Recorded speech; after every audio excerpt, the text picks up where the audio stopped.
आपने कह दिया तो मेरे ख्याल में समझ रखने वालों को लग गई है। इस वक्त सुन ये रहे हैं कि कोई 20 से 25 अरकान जो पीटीआई के हैं वो मियां मोहम्मद नवाज साहब से टाइम मांग रहे हैं, वक्त मांग रहे हैं। क्या खबर है आपके पास लंदन से? खबर ये है जी कि ऐसे जो फोन कॉल्स हैं वो मुझे जी, डायरेक्टली आ रहे हैं। आपको आ रहे हैं? और जी मुझे डायरेक्टली आ रहे हैं, तो ये खबर भी मेरी ही है। और पहले पंजाब से लोग टूट रहे थे और वो कुछ तो आपके सामने ही हैं।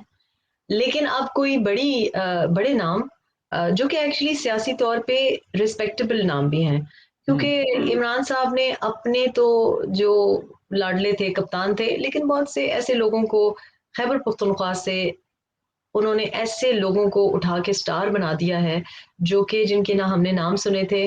पेशावर या खैबर पख्तूनख्वा की जो पॉलिटिकल जो क्लास है, या जो आप कहें कि जो पढ़ा लिखा तबका है, या जो पार्टी कारकुन है, वर्कर है, वो बड़ा छोटा सा है। पंजाब की तरह इतना बड़ा नहीं है। आपको पता है बहावलपुर अकेले में आप घूम जाएं तो हम हर एक को जानते हैं। तो पहला शौक तो मुझे 2013 में लगा कि ये कौन लोग हैं। उसके बाद जब मैं 2014 2015 फिर जब पानी गाला में थी, तो मैं अक्सर इमरान को भी ये कहती थी कि इतने अच्छे अच्छे लोग खैबर पख्तूनख्वा में थे, ये कौन है, ये कहाँ से आए हैं।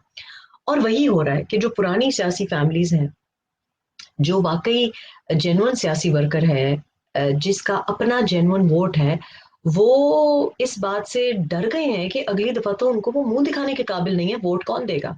उनको पता है पीटीआई से वो दोबारा इलेक्ट नहीं हो सकते। तो खैबर पख्तूनख्वा से भी और पंजाब से भी, लेकिन खासकर खैबर पख्तूनख्वा से काफी अरसे से लोग मुझसे राब्ते में थे।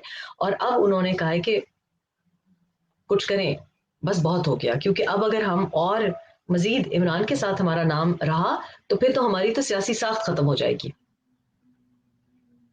नई पार्टी बनेगी फिर वही जो पिछले प्रोग्राम में हम डिस्कस किया था।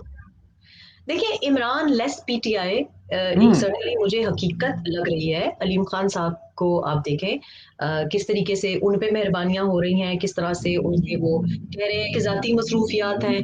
तो इतनी जाती मसरूफियात है तो एक नया चैनल ले लिया, इतने मसरूफ थे तो नया चैनल ले लिया। मसरूफियात उनकी सिर्फ इमरान साहब के लिए हैं। सरवर साहब के ऊपर आपने देखा है कि जो नजला गिर रही है, क्यों? क्योंकि सरवर साहब, गवर्नर सरवर साहब जो हैं, उनको भी अब जितने उनके शौक थे वो पूरे हो गए हैं, पीटीआई में जाके वो रच गए हैं। और वहां पे भी ये ब्रेकअवे फैक्शंस होंगी। जहांगीर तरीन और रॉन चौधरी वाला एक अलग ग्रुप बना हुआ है, लेकिन इसके अलावा भी बहुत से लोग हैं। बल्कि वो लोग, मैं आपको क्या बताऊं कि कुछ ऐसे लोग हैं जो कि रोज फरमाइश पे लाडले कप्तान के नाजेबा जुमले कस रहे होते हैं अभी भी। और कुलसूम नवाज की वफात पे भी जिन्होंने बहुत बुरी बुरी बातें की, वो सब भी राब्ते में हैं। ये और बात है कि हम्म। मियां नवाज शरीफ उनसे मिलना नहीं चाहते। दो ऐसे लोग हैं जिन जो कि बड़े अरसे से जूते खिसका रहे हैं और घिसा रहे हैं, और उनसे मियां